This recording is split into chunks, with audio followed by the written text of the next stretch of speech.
Estamos aqui na Cachoeira do Sossego.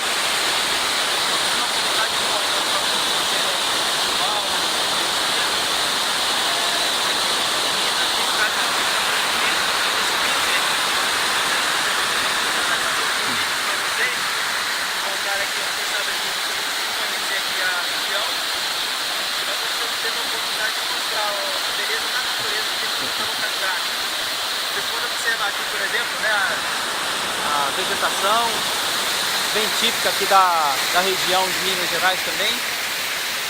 Então é um local bem preservado, tem uma parte de uma cachoeira aqui, a chamada Cachoeira do Sossego, que os turistas sempre gostam de vir para conhecer. Mas é realmente muito bonito. Um ambiente natural que dá para se aproveitar e se edificar também junto com a família, né?